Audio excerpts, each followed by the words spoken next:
My name is Kweku Zurich and welcome to the Graphic Online Studios here in Accra. And today I'll be bringing you the top stories on our platforms.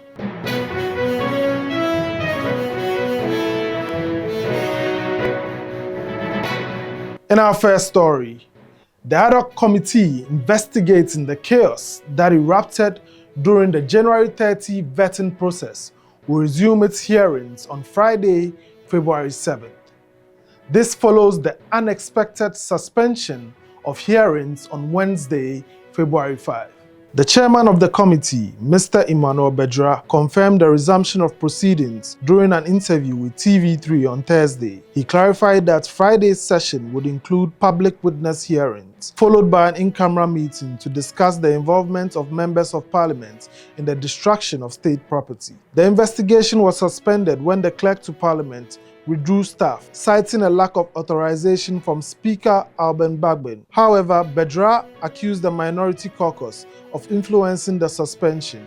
He asserted that Minority Leader Alexander Afenyo-Markin had misled the clerk by incorrectly attributing the decision to the Speaker. In our second story, the Ghana Police Service has arrested another suspect in connection with the violent disturbances that occurred during the football match between Nsoatreman FC and Kumasi Asante-Kotoko.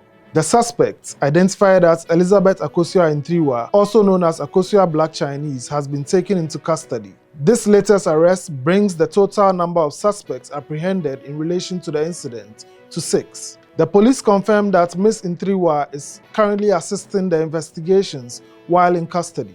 On Tuesday, the police arrested 3 individuals, followed by 2 more on Wednesday. These included the former Sunyani West Member of Parliament and Nsoatreman FC owner, Ignatius Bafo-Ewura, who has since been released on bail. The government has reiterated that no public funds were used to subsidize the 2025 Hajj fair. This is despite the 13,000 cedis reduction announced on Wednesday.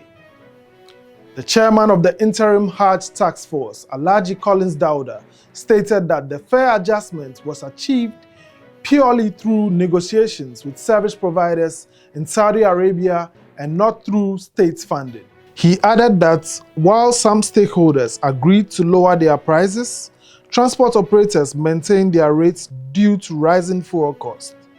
The interim Hajj task force has accused the former Hajj board of leaving behind a debt of over $5 million. The previous board left a debt of 5,409,526.66 United States dollars. The debt is made up of the following. There's a company that provides catering service for us for our programs in Mecca. We are indebted to them to the tune of 446,933 United States dollars. We are all shocked why that should happen. And so we will request an investigation into this matter. In our next story, a U.S. Army Major, Kojo Owusu-Date, has been sentenced to 70 months in prison and 3 years of supervised release. This is because of his involvement in a firearms smuggling operation to Ghana.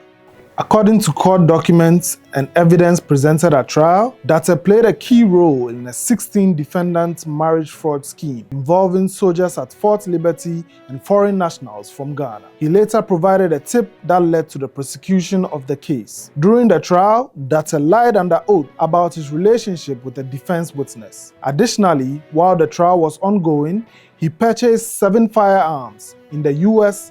and enlisted a U.S. Army Staff Sergeant at Fort Campbell, Kentucky, to acquire 3 more firearms and send them to North Carolina. Date then concealed the weapons inside blue barrels, hiding them under rice and household goods.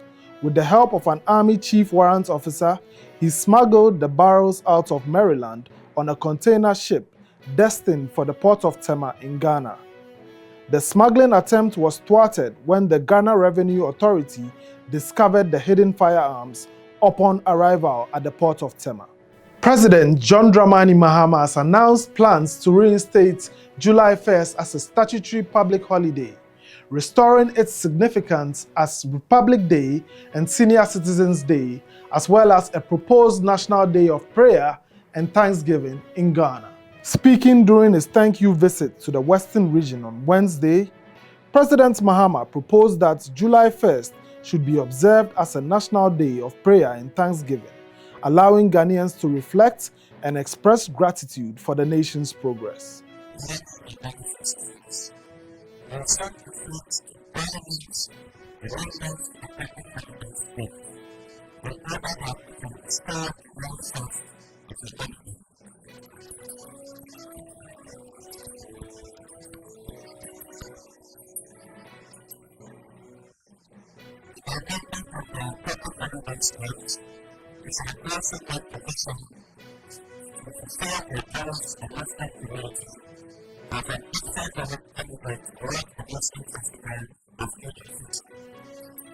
Thanks for watching today's edition of the News in Brief.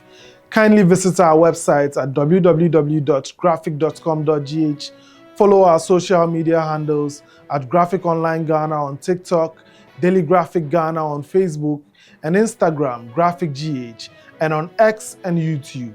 My name is Kweku Zurich.